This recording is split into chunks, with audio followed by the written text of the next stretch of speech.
Subscribe करें हमारे channel learning sessions को एंड साथ ही साथ बेल नोटिफिकेशन आइकन को दबाइए ताकि आप सभी अपडेट्स पा सके GIB, CIB and bank promotion exam के लिए। LLP that is limited liability partnership. तो LLP जो है ये एक नया कंसेप्ट है जिसके थ्रू जो स्मॉल बिजनेसेस है वो एक नई तरह की ऑर्गेनाइजेशन को क्रिएट कर सकते हैं, जिसमें जो पार्टनरशिप फर्म है उसके फीचर्स भी रहेंगे, प्लस साथ में जो कंपनी के बेनिफिट्स हैं वो भी आपको मिल जाते हैं। जैसे कि जो पार्टनरशिप फर्म रहती है इसमें लायबिलिटी क्या रहती है, अनलिमिटेड रहती है।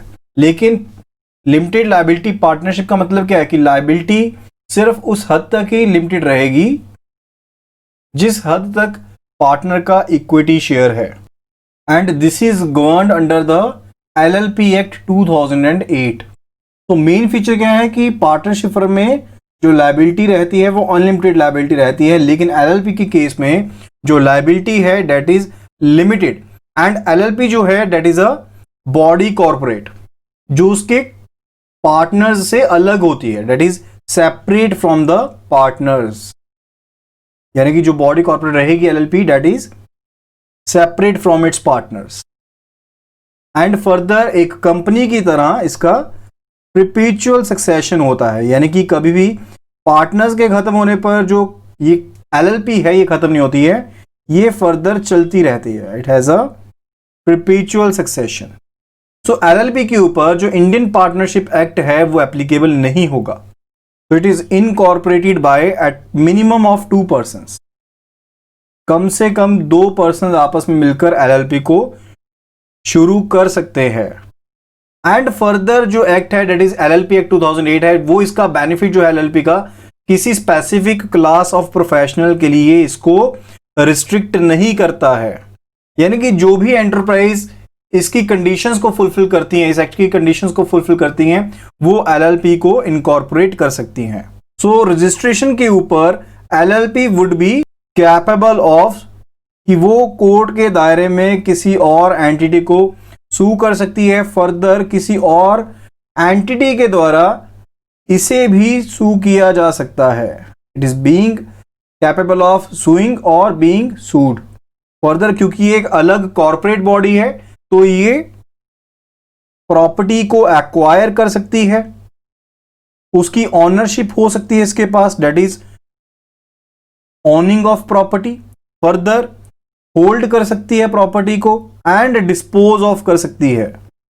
फर्दर जो पर्सन यहां पर LLP में पार्टनर है एंड फर्दर वो चाहता है कि उसने पार्टनर नहीं बने रहना है, यानी कि वो रिजाइन करना चाहता है, तो उसके रिगार्डिंग उसे कम से कम 30 दिन का नोटिस देना पड़ेगा, 30 डे नोटिस इन राइटिंग, कि वो एज पार्टनर रिजाइन करना चाहता है। यानी कि जहां पर तो एग्रीमेंट हुआ है वहां पर तो एग्रीमेंट के हिसाब से उसे नोटिस देना पड़ेगा, लेकिन जहां पर एग्रीमेंट नहीं है वहां पर उस एग्रीमेंट की एब्सेंस में कम से कम 30 दिन का वहां पर उसे एक नोटिस देना पड़ेगा दूसरे पार्टनर्स को कि वो रिजाइन करना चाहता है बीइंग अ पार्टनर। तो देखिए यहां पर एक चीज तो ध्यान में रखने वाली है कि जो लायबिलिटी रहेगी पार्टनर्स की वो क्या है, लिमिटेड है, लेकिन यहां पर एक्सेप्शन है। लाइकवाइज अगर LLP जो है वो ऐसा कोई काम करती है या फिर कोई भी जो पार्टनर है उनमें से एनी ऑफ द पार्टनर जो LLP के क्रेडिटर्स यानी कि जिन पर्सन्स ने LLP को उधार दिया है उन पर्सन्स के साथ फ्रॉड करने की कोशिश करता है या फिर किसी और पर्सन के साथ फ्रॉड करने की कोशिश करता है, ठीक है, उसकी इंटेंशन फ्रॉडुलेंट रहती है।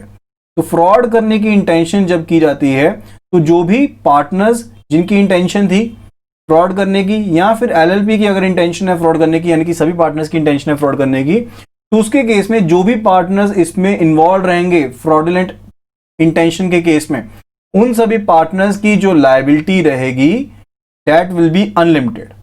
यानी कि जहां पर तो जेन्युइन काम किया जा रहा है वहां पर तो जो लायबिलिटी है वो क्या है, लिमिटेड है, लेकिन अगर फ्रॉडुलेंट इंटेंशन के साथ कोई काम किया गया है, क्रेडिटर्स को डिफ्रॉड करने की कोशिश की गई है या फर्दर किसी और पर्सन के साथ फ्रॉड करने की कोशिश की गई है, तो उस केस में जो लायबिलिटी रहेगी that will be unlimited. Next it is regarding the contribution by partner, यानी कि जो कंट्रीब्यूशन की जाएगी पार्टनर के द्वारा वो किसी भी फॉर्म में हो सकती है। लाइकवाइज टेंजिबल एसेट के केस में हो सकती है, वो मूवेबल एसेट हो सकता है, इमूवेबल एसेट हो सकता है, कोई इंटेंजिबल प्रॉपर्टी हो सकती है, या फिर और जो बेनिफिट्स दिए जा सकते हैं एलएलपी को उसके केस में भी हो सकती है। लाइकवाइज मनी दी गई हो, प्रोमिसरी नोट दिए गए हो, या फिर कोई एग्रीमेंट हो जिसके साथ जो कैश है, प्रॉपर्टी है, या फिर जो कॉन्ट्रैक्ट है वो परफॉर्म किए जाएंगे एलएलपी के द्वारा। ठीक है, वो सभी क्या है, कंट्रीब्यूशन काउंट की जाएंगी पार्टनर के द्वारा। फर्दर वी डिस्कस्ड कि जो एलएलपी है इसकी लायबिलिटी क्या है। एलएलपी एक अलग से कॉर्पोरेट एंटिटी है, ये एक अलग कॉर्पोरेट एंटिटी रहती है, यानी कि सेपरेट लीगल एंटिटी है। This is a separate legal entity. तो इसकी लायबिलिटी को लेकर जो इसके एसेट्स हैं वो फुली कवर्ड रहेंगे, यानी कि जो भी एसेट्स होंगे एलएलपी के वो यहां पर फुली कवर्ड रहेंगे, वो पूरी तरह से लायबल रहेंगे। लेकिन जो लायबिलिटी है पार्टनर्स की, that would be limited to their agreed contribution, जो उन्होंने कंट्रीब्यूशन की है एलएलपी में उसके बेस पर उसकी लायबिलिटी रहेगी। फर्दर मान लीजिए कि यहां पर 3 पार्टनर्स की बात कर रहे हैं जिन्होंने एक एलएलपी फॉर्म की है, एबीसी एलएलपी। ठीक है, तो यहां पर ए जो पार्टनर है वो कोई ऐसा अनऑथराइज्ड काम कर देता है being a partner in the LLP, जो उसे नहीं करना चाहिए था। यानी कि कोई उसने ऐसा अनऑथराइज्ड एक्शन कर दिया, कोई ऐसा अनऑथराइज्ड काम कर दिया, इंडिपेंडेंट वे में काम कर लिया, तो उसके लिए जो बाकी यहां पर पार्टनर्स है ना उनकी लायबिलिटी नहीं रहेगी, उनकी लायबिलिटी नहीं रहेगी। जैसे कि हमने फ्रॉड के केस में डिस्कस किया था ना कि फ्रॉड इंटेंशन के साथ किया, तो कैसे ऐसा भी कोई भी उसने अनऑथराइज्ड काम कर दिया, फ्रॉड भी हो सकता है या कोई भी अनऑथराइज्ड काम हो सकता है, तो उसके रिगार्डिंग जो लायबिलिटी रहेगी ना वो यहां पर बाकी पार्टनर्स की नहीं रहेगी। यानी कि एलएलपी अलाउ करती है कि अगर किसी पार्टनर ने रॉन्गफुल डूइंग की है, गलत तरीके से बिजनेस डिसीजन लिया है, मिसकंडक्ट किया है जो ऑथराइज्ड नहीं था, तो उस वे में जो बाकी पार्टनर्स हैं उनको जॉइंट लायबिलिटी से सुरक्षा मिलती है। Next is regarding the obligation for annual reports. जैसे एक कंपनी को एनुअल रिपोर्ट्स तैयार करनी पड़ती है, उसी तरह से एलएलपी के ऊपर भी ऑब्लिगेशन रहेगी कि उसने एनुअल रिपोर्ट्स को तैयार करना है। ये चीज जो थी वो पार्टनरशिप के केस में मिसिंग थी, लेकिन एलएलपी के केस में ये मैंडेटरी है, उसके ऊपर ऑब्लिगेशन रहेगी कि उसने अकाउंट्स को, एनुअल अकाउंट्स को मेंटेन करना है जो उसकी स्टेट ऑफ अफेयर्स को शो करेगा। फर्दर यहां पर जो कॉर्पोरेट एक्शंस हैं उनके लिए भी यहां पर एलएलपी एक्ट में प्रोविजन रखी गई है। कॉर्पोरेट एक्शन कौन से रहते हैं, लाइकवाइज 2 एलएलपीज का मर्जर करना है या फिर अमलगमेशन करना है। ठीक है, तो उसके रिगार्डिंग भी यहां पर प्रोविजंस जो है वो रखे गए हैं। इसी तरह से there is a provision for voluntary winding up of the LLP, यानी कि जो एलएलपी है उसको वॉलंटरी वाइंड अप करने का यहां पर प्रोविजन भी रखा गया है। एंड ये जो प्रोविजन एक्सरसाइज किया जाएगा that will be by the tribunal, वो एक कोर्ट के जरिए किया जा सकता है। फर्दर ऐसा भी प्रोविजन है जिसके थ्रू जो एलएलपी है इसका कन्वर्जन किया जा सकता है प्राइवेट लिमिटेड कंपनी में या किसी और तरह की कॉर्पोरेट एंटिटी में। फर्दर इसमें टैक्सेशन का एस्पेक्ट देख लेते हैं रिगार्डिंग कि जो भी प्रॉफिट अर्न किए हैं, जो भी प्रॉफिट अर्न किए गए हैं एलएलपी के द्वारा, टैक्सेशन के पर्पसेस के लिए इनको प्रॉफिट कंसीडर किया जाएगा, किनका, पार्टनर्स का, इनको पार्टनर्स का प्रॉफिट कंसीडर किया जाएगा। एंड फर्दर जो भी एसेट्स हैं एलएलपी के वो किसके एसेट्स शो होते हैं, that are the assets of the partners. तो अगर किसी तरह का कैपिटल गेन होता है, तो किसी तरह का कैपिटल गेन अगर होता है तो कैपिटल गेन टैक्स के लिए these will be considered as the assets of the partner. And further regarding ये जो प्रॉफिट रहेगा पार्टनर्स के बीच में बढ़ना चाहता है, that is as per the agreement जो एलएलपी के केस में हुआ है। फर्दर इस तरह के एज वी डिस्कस ऐसे प्रोविजंस हैं जिसके तहत जो कन्वर्जन है वो किया जा सकता है private limited company and unlimited company to a limited liability partnership, and LLP से लिमिटेड कंपनी में एंड प्राइवेट लिमिटेड कंपनी में भी कन्वर्जन जो है वो किया जा सकता है। एंड फर्दर जो वाइंडिंग अप है वो वॉलंटरी भी हो सकती है, वो ट्रिब्यूनल के द्वारा भी हो सकती है। तो उसके रिगार्डिंग जो रेजोल्यूशन है वो किया जाएगा पार्टनर्स के बीच में, एंड फर्दर उसके बेस पर जो डिसीजन है वो लिया जा सकता है। तो now let us discuss in a comparative way कि डिफरेंट फीचर्स कैसे कैसे रहते हैं regarding a partnership firm, regarding a limited liability partnership and regarding a private limited company. सबसे पहले रिगार्डिंग बात करते हैं कि किस स्टैच्यू में इनको कवर अप किया गया है। सो पार्टनरशिप जो फर्म है that is covered under Indian partnership act 1932, तो इस एक्ट के अंडर इसको कवर किया गया है। जो एलएलपी है that is covered under limited liability partnership act 2008 and जो प्राइवेट लिमिटेड कंपनी है that is covered under the companies act and इसके बाद जो उसकी अमेंडमेंट्स आई लाइकवाइज इन 2013, 15 एंड 18, तो कंपनीज एक्ट के अंडर ये कवर है। Next it is regarding the incorporation document. तो कौन से डॉक्यूमेंट के साथ इनका जन्म होता है? तो पार्टनरशिप बनती है पार्टनरशिप डीड के साथ। लिमिटेड लायबिलिटी पार्टनरशिप केस में रहती है LLP एग्रीमेंट रहता है, there is no deed actually, this is agreement. Further private limited company के केस में जो मेमोरेंडम ऑफ एसोसिएशन है, आर्टिकल्स ऑफ एसोसिएशन है, ये इनकॉर्पोरेटिंग डॉक्यूमेंट्स रहते हैं। Further it is regarding the change of registered office, यानी कि अगर रजिस्टर्ड ऑफिस को चेंज करना है तो उसके रिगार्डिंग क्या प्रोविजंस हैं? Change of registered office. तो पार्टनरशिप फर्म के केस में ये डायरेक्टली अलाउड है, किसी भी तरह की फॉर्मेलिटीज जो है वो नहीं है। LLP के केस में भी ये अलाउड है एंड फॉर्मेलिटीज जो है वो काफी कम है, minimal formalities. Private limited company के केस में भी चेंज ऑफ जो रजिस्टर्ड ऑफिस है डेट इज अलाउड, लेकिन बहुत सी फॉर्मेलिटीज है, a lot of formalities. Further it is regarding the number of participants और मेंबर्स वी कैन से। तो इन केस तो अगर बैंकिंग कंपनी है तो मिनिमम नंबर ऑफ मेंबर्स 2 रहेंगे, मैक्सिमम नंबर जो रहेंगे that will be 10 in case of banking company. Banking firm चलानी है, पार्टनरशिप फर्म चलानी है, अदरवाइज जो नंबर रहेंगे date can be 2 up to 100 in case of non partnership, non banking partnership. LLP के केस में मिनिमम नंबर्स 2 है, maximum unlimited है, कोई भी स्पेसिफिक लिमिट नहीं है। मैक्सिमम के लिए there is no specific limit. And private limited company के केस में भी देखें अगर, एंड प्राइवेट लिमिटेड कंपनी के केस में जो मेंबर्स रहते हैं that are minimum 2 and maximum जो रह सकते हैं डेट आर 200। फर्दर अगर हम बात करते हैं regarding the maintenance of accounts and audit, so यहां पर पार्टनरशिप फर्म के केस में जो मेंटेनेंस ऑफ अकाउंट रहेगी, ऑडिट रहेगी, that will be as per the partnership deed. Limited liability partnership के केस में अकाउंट्स को मेंटेन करना जरूरी है एंड ऑडिट करने की जरूरत पड़ेगी अगर जो टर्नओवर है that is greater than 40 lakh, लेकिन अकाउंट्स को मेंटेन करना यहां पर जरूरी है। फर्दर प्राइवेट लिमिटेड कंपनी के केस में जो ऑडिट है वो भी कंपलसरी है एंड साथ की साथ जो मेंटेनेंस ऑफ अकाउंट है डेट इज आल्सो कंपलसरी। तो वहां पर दोनों ही चीजें जो है वो कंपलसरी हैं। Next it is regarding filing of the annual return. तो पार्टनरशिप के केस में जो एनुअल रिटर्न को फाइल करना है वो जरूरी नहीं है, that is not required. LLP के केस में एंड यहां पर प्राइवेट कंपनी के केस में एनुअल रिटर्न को फाइल करना मैंडेटरी है। फर्दर अगर हम बात करते हैं regarding the liability of the partners और मेंबर्स, पार्टिसिपेंट्स की लायबिलिटी की बात करते हैं, तो यहां पर जो लायबिलिटी रहती है that is unlimited liability. Partners की जो लायबिलिटी है that is unlimited liability.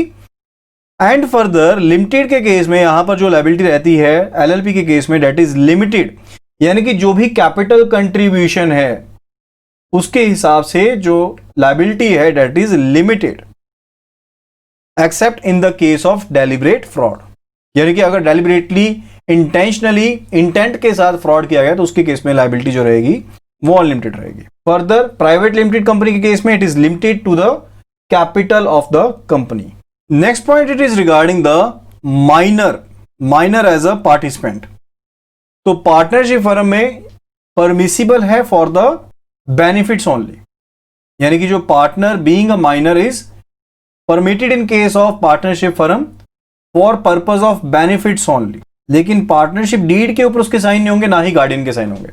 LLP के केस में जो माइनर है as a partner is not allowed ही नहीं है। प्राइवेट लिमिटेड कंपनी के केस में जो शेयर्स हैं वो गार्डियन के द्वारा यहां पर होल्ड किए जा सकते हैं, यानी कि जो लीगल गार्डियन है date can hold the shares on behalf of minor in the private limited company. Next it is regarding the entity type, यानी कि क्या ये सेपरेट लीगल एंटिटी होती है? तो पार्टनरशिप फर्म जो है that is not a separate legal entity, whereas जो LLP है that is body corporate and is a separate legal entity, and private limited company जो है that is also formed as a body corporate and is a separate legal entity. Next it is regarding the common seal. तो common seal का जो इस्तेमाल है वो partnership firm के case में तो होता ही नहीं है, एंड इसके एलएलपी के केस में ये ऑप्शनल है, यानी कि कोई कॉमन सील ये बना भी सकते हैं लेकिन मैंडेटरी नहीं है। प्राइवेट लिमिटेड कंपनी के केस में जो कॉमन सील है डेट इज मैंडेटरी। हालांकि जो नया कंपनीज एक्ट आया है उसके अकॉर्डिंग यहां पर डॉक्यूमेंट्स के ऊपर अफिक्स करना मैंडेटरी नहीं है, लेकिन कंपनी के केस में कॉमन सील होनी जरूरी है। Next point it is regarding the perpetual existence. तो क्या अगर एक पार्टनर की डेथ हो जाती है, इंसॉल्वेंसी हो जाती है, तो क्या पार्टनरशिप फर्म चलती रहेगी? नो, पार्टनरशिप फर्म डिसॉल्व हो जाएगी एंड नया एक पार्टनरशिप जो डीड है वो लेनी पड़ेगी। एलएलपी के केस में जो परपेचुअल एग्जिस्टेंस है डेट एग्जिस्ट ओवर देयर, ठीक है, यानी कि अगर डिसोल्यूट नहीं होती है तो यहां पर जो एलएलपी है वो चलती रहेगी। Same case is in the case of the private limited company. Next point it is regarding the suits against and by. तो क्या कानून के दायरे में किसी को घेर सकती है ये? अगर तो पार्टनरशिप फर्म रजिस्टर्ड है तो यस, ये किसी को सू कर भी सकती है एंड इसको सू किया भी जा सकता है। लेकिन अगर ये अनरजिस्टर्ड है पार्टनरशिप फर्म तो उसके केस में इसके खिलाफ कोई भी कार्रवाई कानूनी रूप से रजिस्टर नहीं की जा सकती। एलएलपी के केस में ये हमेशा ट्रू रहता है, ठीक है, यानी कि इसको सू किया भी जा सकता है एंड ये सू कर भी सकती है। And same is in the case of the private limited company.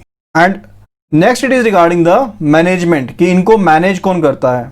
तो यहां पर जो मैनेजिंग पार्टनर है वो इसको मैनेज कर सकता है, जिसका चयन सभी पार्टनर्स मिलकर करते हैं। कम से कम एक पार्टनर ऐसा रहेगा, वर्किंग पार्टनर रहेगा। एलएलपी के केस में डेजिग्नेटेड पार्टनर कहा जाता है इन्हें। Those are named as designated partners and minimum number of partners जो डेजिग्नेटेड पार्टनर होंगे that will be 2। And private company के केस में these are termed as board of directors. And minimum कितने रहेंगे बोर्ड ऑफ डायरेक्टर्स? मिनिमम 2 रहेंगे। Next जो यहां पर हम पर्टिकुलर्स कवर करने वाले हैं डेटा रिगार्डिंग द टैक्सेशन। तो टैक्सेशन में सबसे पहला पर्टिकुलर है that is the income of the entity. तो इनकम ऑफ एंटिटी के अगर केस में देखें तो पार्टनरशिप फर्म के केस में it is assessed as a separate and distinct entity. तो इनकम टैक्स के दायरे में जो पार्टनरशिप फर्म है it is assessed as a separate and distinct entity as per the IT act 1961। And इसके case में भी एलएलपी के केस में भी सेम यही चीज एप्लीकेबल होती है एंड प्राइवेट लिमिटेड कंपनी के केस में भी सेम यही चीज एप्लीकेबल होती है, that is under the income tax act 1961। तो इनको एक अलग सेपरेट एंटिटी, डिस्टिंक्ट एंटिटी जो है वो माना गया है। Then it is interest on capital contribution by participants, यानी कि जो कैपिटल कंट्रीब्यूशन की गई है पार्टिसिपेंट्स के द्वारा, जो उसके ऊपर इंटरेस्ट मिल रहा है उसके बारे में। तो यहां पर आईटी के दायरे में यहां पर ये डिडक्शन जो है अलाउड है। This is allowable as deduction, यानी कि कैपिटल जो इन्वेस्ट की गई है पार्टिसिपेंट के द्वारा उसके ऊपर जो इंटरेस्ट है that is allowable as deduction, लेकिन कुछ एक लिमिट्स तक।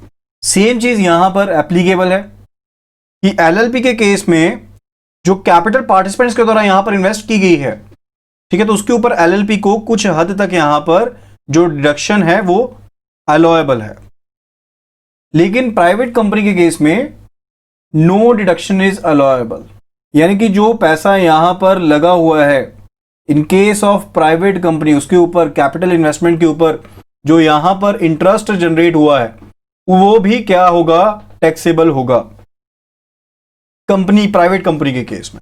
थर्ड जो केस है that is regarding the remuneration of the management, यानी कि मैनेजमेंट को जो यहां पर अलाउंसेस दिए जा रहे हैं, जो बेनिफिट्स दिए जा रहे हैं उसके बारे में। तो यहां पर जो रेम्युनरेशन दिए जाते हैं that are allowed as deduction, that are also allowable as deduction. यहां पर भी लिमिट्स रहती हैं, यानी कि जो यहां पर रेम्युनरेशन दी गई है मैनेजमेंट को वो इसकी टैक्सेबल इनकम से डिडक्ट की जाएगी up to sub limit. Okay, same चीज जो है that is applicable to the case of the LLP.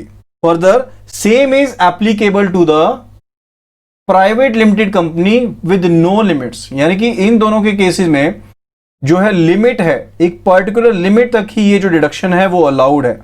लेकिन प्राइवेट लिमिटेड कंपनी के केस में जो रेम्युनरेशन दी जा रही है मैनेजमेंट को that is allowable as deduction with no limits. Next it is regarding the distribution of profits, यानी कि जो कोई भी यहां पर प्रॉफिट डिस्ट्रीब्यूट किया जाएगा अमंग द पार्टनर्स, तो उसके केस में कोई भी टैक्स नहीं पे करना पड़ेगा। यानी कि पार्टनरशिप फर्म को इस प्रॉफिट डिस्ट्रीब्यूशन के ऊपर कोई भी टैक्स पे नहीं करना है। जो इंडिविजुअल पार्टनर्स हैं उनके ऊपर जो उनकी इनकम के हिसाब से टैक्स बनेगा वो उनको पे करना पड़ेगा, लेकिन पार्टनरशिप फर्म के ऊपर कोई भी टैक्स नहीं पड़ेगा। फर्दर एलएलपी के केस में भी यही चीज है, यानी कि जो प्रॉफिट्स को डिस्ट्रीब्यूट किया गया है उसके ऊपर कोई भी टैक्स यहां पर एलएलपी को पे नहीं करना है। लेकिन अगर प्राइवेट लिमिटेड कंपनी जो है वो प्रॉफिट्स को यहां पर बांटती है एज ए डिविडेंड, तो डिविडेंड के ऊपर जो टैक्स रहेगा वो एप्लीकेबल रहेगा। डिविडेंड के ऊपर जो टैक्स है that is applicable, that is dividend distribution tax on dividend. ठीक है, शेयर होल्डर्स को एग्जामिशन मिलेगी, शेयर होल्डर्स को एग्जामिशन मिलेगी। Next it is loans and advances by entity to participants. तो पार्टनरशिप फर्म के केस में दैट इज नॉट टैक्सेबल, उसके ऊपर कोई भी टैक्स नहीं लगेगा। एलएलपी के केस में भी कोई भी टैक्स नहीं लगेगा एक्सेप्ट द केस जहां पर एक प्राइवेट लिमिटेड कंपनी को कन्वर्ट करके एलएलपी बनाया गया है, तो वहां पर पहले 3 साल के दौरान अगर कोई लोन दिया जाता है पार्टिसिपेंट्स को तो वहां पर टैक्स लगेगा, अदरवाइज एलएलपी के केस में टैक्स नहीं लगता है। लेकिन यहां पर प्राइवेट लिमिटेड कंपनी के केस में अगर पार्टिसिपेंट्स को लोन दिया जाता है, एडवांस दिया जाता है एंटिटी के द्वारा, तो that would be taxable, that would be taxable. LLP के केस में भी कोई टैक्स नहीं है, सिर्फ और सिर्फ अगर एक प्राइवेट लिमिटेड कंपनी को कन्वर्ट किया जाता है एलएलपी में, तो कन्वर्जन के पहले 3 साल तक जो लोन एडवांसेस है वो टैक्सेबल होंगे, अदरवाइज वो टैक्सेबल नहीं होंगे। Okay, so that was all about the MSME policy, regulatory and legal framework. So visit our website https://iibf.info for full course videos and chapter-wise previous year questions, mock test and all the study materials. And also subscribe to our channel now, press the bell icon so that you get updated whenever we upload a new video.